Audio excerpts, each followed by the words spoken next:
From EPAWA Weather Consulting, headquartered in Worth Whitehall, Pennsylvania, this is Weather Weeklies, an informative video of the ins and outs of weather that affect you most in the EPAWA coverage area.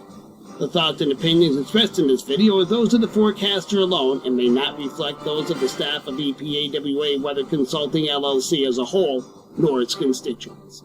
Now, without further ado, here is meteorologist Bobby Martrich with Weather Weeklies. And good Sunday morning to you, another edition of Weather Weeklies for Sunday, January 10th. The theme of this video is going to be perception versus reality. Okay, and I'll explain what that means.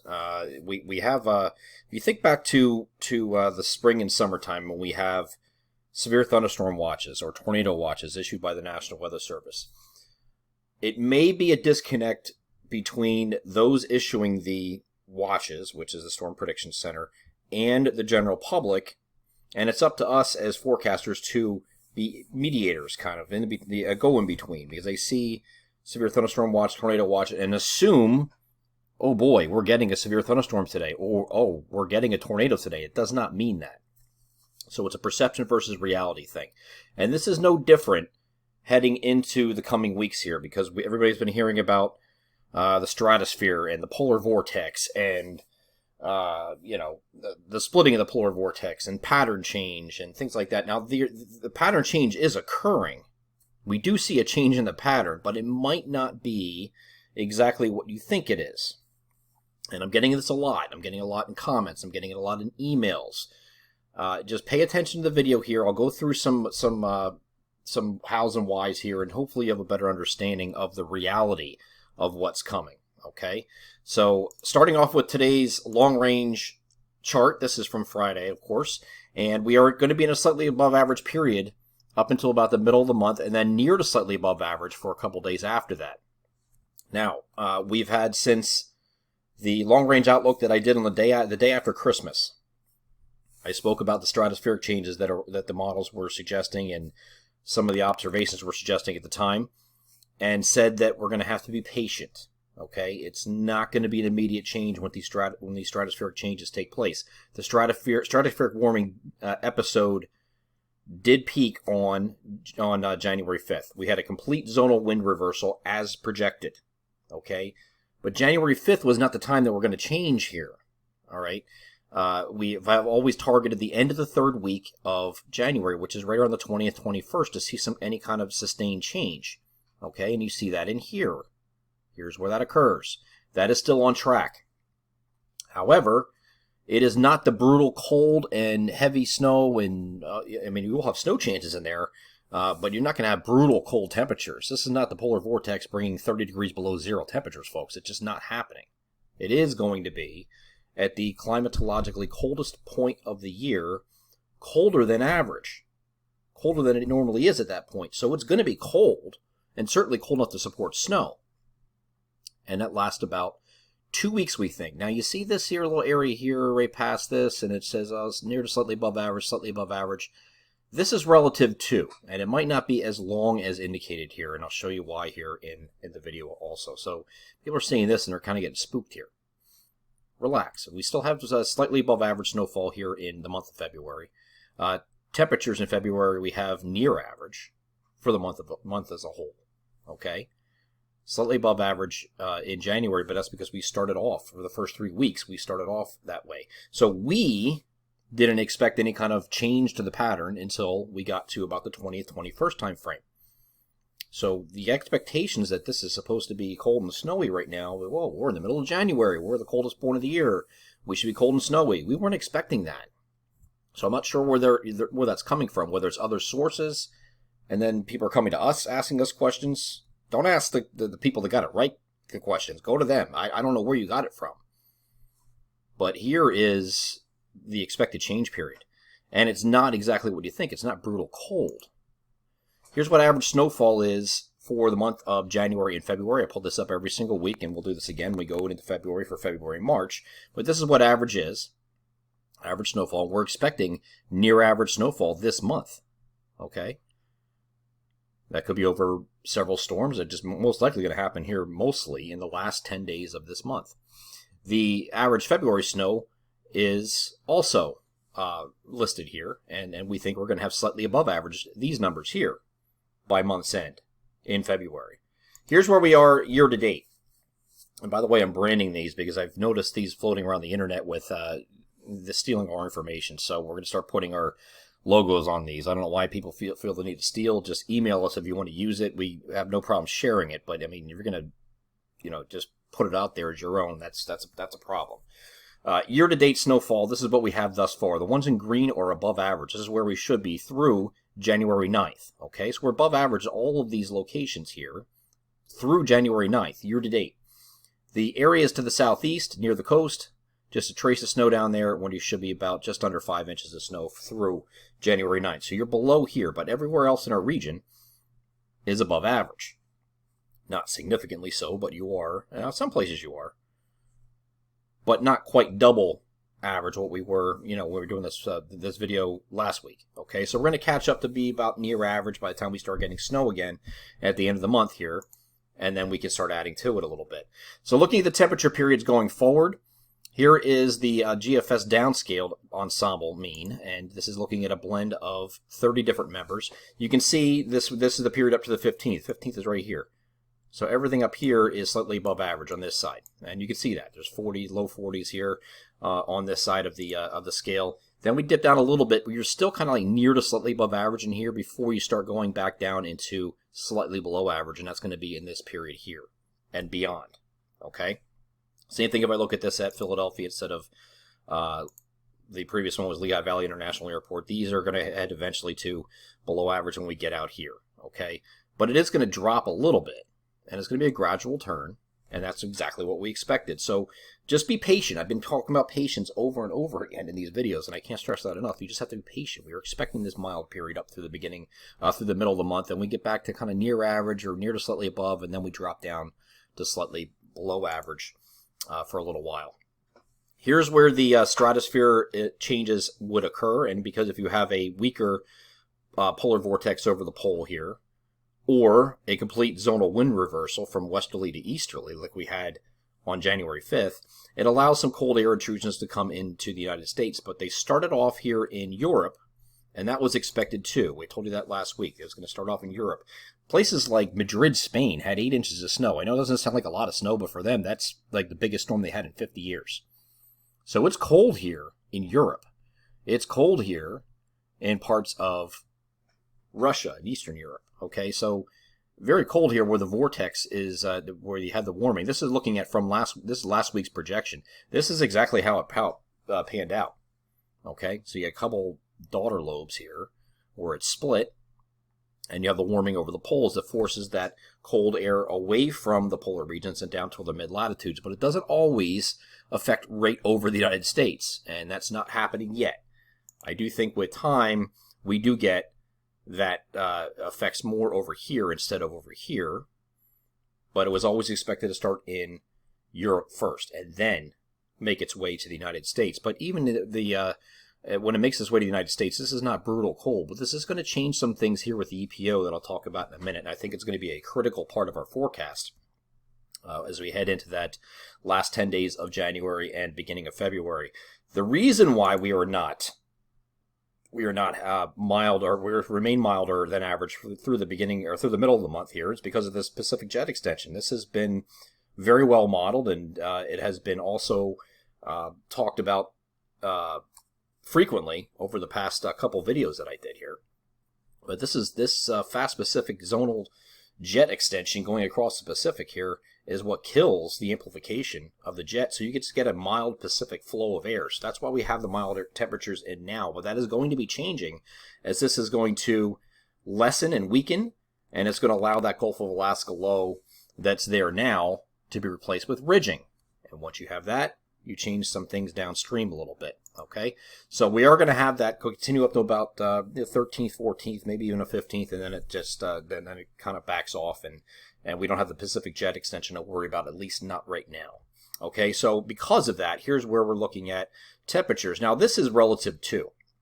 This is a temperature anomaly compared to what average is for this time of year. So if the average high is 36 in your area and you're seeing +6, +8, that means your temperature is going to be 42, 44 for highs. So if this were summertime, this is, this would be different. You'd be talking about 95, 100 degrees, right? That's not the case right now. So these maps are anomaly maps. So it's comparing to what is average at this time of year. It does not mean a blowtorch necessarily.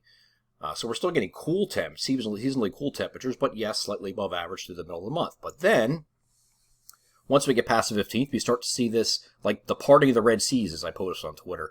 This is like the opening up here of the cold here, as the EPO has some changes here.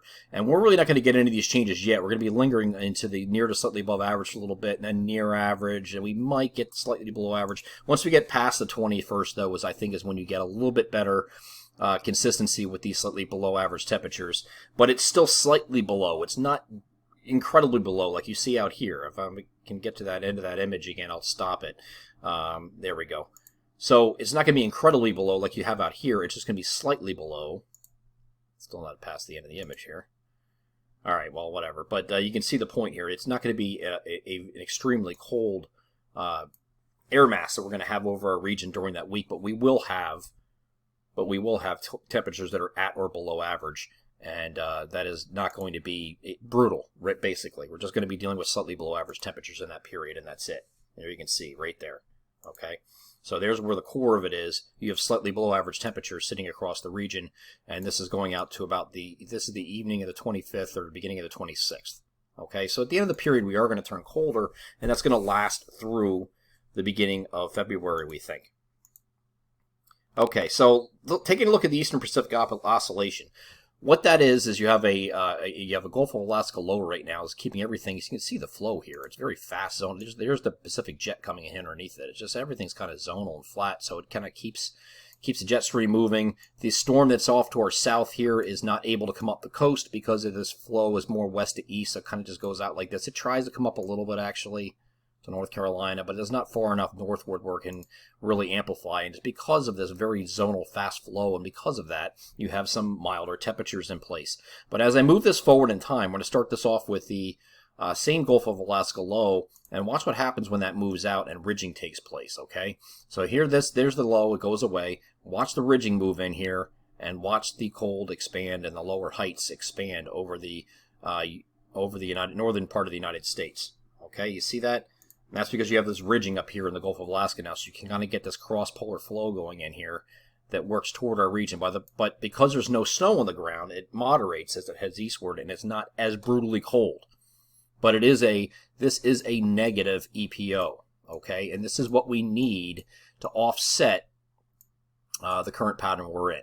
And it all starts with that Pacific jet extension relaxing a little bit. Okay, so there you have it, and that's what we're looking forward to going forward. Is the EPO is going to play more of a role in our weather as we get into the last 10 days of January and beginning of February. That also leads to an active track, an active pattern, where these may not be blockbuster storms necessarily, but you're going to have storm chances with more frequency during that period from about the 20th or thereabout, maybe a couple days before that, all the way through the beginning of February. So you can have multiple small storms there. You could have one big one and then some little ones. And there's a lot of different possibilities. But there are definitely chances here for snow as we go forward during that period especially. Here's one of those winter storm signals that we listed. This is the 20th, 21st. Now the GFS ensembles are trying to bring some in on the 18th. There's another wave coming through here on the 20th on Inauguration Day. If you took this beyond this and actually went through the about 25th, 26th, there's several of them that just kind of line up here. Not necessarily big storms, but there's several chances of snow that are lining up on the ensembles too. So these are, when we look at signals, we're not looking at models. We're looking at observations and things that teleconnections and the Madden-Julian oscillation and things like that to try to get an idea of what we could be dealing with at certain time periods. That's why we listed the 20th, 21st as one of those signals that might be backed up to the 19th a little bit, maybe 19th, 20th instead might be a better estimation as I'm looking at it this morning. But there's still a storm signal there, and there's subsequent storm signals after that. I just didn't want to list them yet because there's still some uncertainty with this EPO and exactly how it evolves. But the GFS extended, which takes a period between the end of January and the first week of February, still has a slightly below average for that period. Okay. Now, with time, the model guidance is suggesting that the southeast ridge is going to pump up a little bit. You're going to get some of these warmer temperatures coming back in here, but slightly milder, nothing crazy, and that this here will back off a little bit and head out in this direction. Okay, and that's as the EPO changes. Now, if that's the case, we're going to have to rely on some other things, and one of the things I think is really changing the model's minds when you go into the middle of February especially, or around the middle of the month, to be slightly above average is because of the Madden-Julian oscillation. Right now we're in a phase 3. Phase 3 is in the Indian Ocean, and that is not a bad signal for this time of year. Phase 3 is not bad. Okay, you can see where the convection is here. This is observed here. All right, so you can see where it is. The greatest convection along the Pacific, or excuse me, the equatorial Pacific and Indian Oceans here, right along this. The greatest convection is right here. So your greatest latent heat release that changes the jet stream is out in this region right now. That's phase 3. The models are suggesting that actually it has this in phase 3. It's going to hang out in phase 3 for a little while, and it goes a loop in here, and it comes up toward the maritime continent again, and the general direction is going to head in that general direction here. Well, maritime continent is a La Nina phase, but in January, phase 5 is this.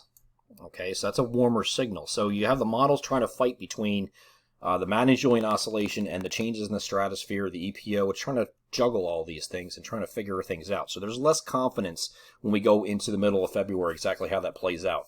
What's going to win? Is it going to be the Madden-Julian oscillation, or is it going to be another stratospheric change that changes things downstream? We don't know that yet. And I'll be the first person to admit that I don't know that yet. So we do have February near average. I do think we have chances at snow here. Might not be a blockbuster snow event here. And again, the brutal cold and the epic amount of snow that goes all the way into, straight through March. Is that possible? Sure. Is that likely? I want to say it's likely. We just don't know yet. All right. But I do like this period coming up here between January 19th, 20th, all the way through at least the first couple of days of February, to produce several chances of precipitation in there. We are going to be in a dry period up through at least up until that point. We have a cold front working through next Friday on most guidance with a few rain or snow showers. But that's it. That's all we have. Otherwise, we're in a relatively dry pattern in the meantime. But I do expect it to become more active once we come into that colder period, which will give us those chances of cold and snow rather than just cold and dry. So to summarize here, we're likely leading into, likely heading into a colder than average period the last 10 days of January and early February. We're monitoring the stratosphere for sensible weather changes further into February. It's a less certain thing though. And it's going to see, what's going to dominate. It's going to be the Madden-Julian oscillation, where the best convection is in the maritime continent. Does that change our weather? We don't know that yet. We're just going to continue to follow that and see how that works out. There's a reason why I stop at 5 to 6 week long range leads, and sometimes, like right now, it's really not that certain even beyond a few weeks. It's really not. I mean, I'm pretty certain about the next two or 3, but after that it kind of gets a little fuzzy, and it's because of the reasons I mentioned there. But snow chances in January have the highest chance probability at the end of the month into February. That includes more of the region, not just the interior. That would be the first week of February. Beyond that, still changes in the we don't know what the changes are going to be. I don't think that period of warmer weather is going to last all that long. If we do have a spike temporarily in toward the middle of February, second week, third week, I don't think it's going to be like an overwhelming thing where it lasts forever. And it'll be, going to turn colder again. You might have get these ups and downs in winter. It's the idea that we're going to have just wall to wall cold and snow for the rest of winter is just not a realistic thing to assume. Okay, and it's probably not going to be that. You're going to have these hills and valleys, but it looks like we do have one of these colder periods, and it is a pattern change, of course, just not what most people are thinking a pattern change is. Again, whether that's and that can be something where I didn't relay the message correctly, but I'm getting a lot of things from other sources saying this, other sources saying that, and they're coming to us asking us why, and I'm like, well, wait a minute, we didn't say that. So just remember where you heard some things. I mean, we have my buddy Ray likes to say check tape all the time, but the guy that does the Ray Leitner, he's our drone pilot for EPAWA, and every time he sees the stuff, he just laughs and he says, "Hey, this stuff's on YouTube. People can go back and review these all they want, and you can check tape and see that I told you just to be patient. It's coming," and it is. But everybody's going to have to just be patient for a little bit longer, and then once we get toward the around the 20th, the pattern change will occur. How long does it last? Probably about 2 weeks or so. We might have a little bit of a break in there, and then it goes right back down again, I think. So we'll see how that plays out in the coming weeks. Of course, that's why we do these every single week, to update the latest information. But just keep your expectations kind of low, and then you're pleasantly surprised. Don't set the bar way high thinking we're going to get clobbered with snow, and then you're going to be doing nothing but getting disappointed if you're a snow lover. That's this edition of Weather Weeklies for this Sunday, January 10th. Join us again next week. I'll have an update again on that change that should be just about imminent at that point, because we're going to be a couple days away from it. Maybe some storm signals to talk about next week as well. And we'll hopefully have a better idea of how it plays out in February. The further we get in time, things start to reconcile a little bit, and we get a better idea of what's going on in further out in range. So we'll cover that again next week. That's on January 17th. Until then, take care.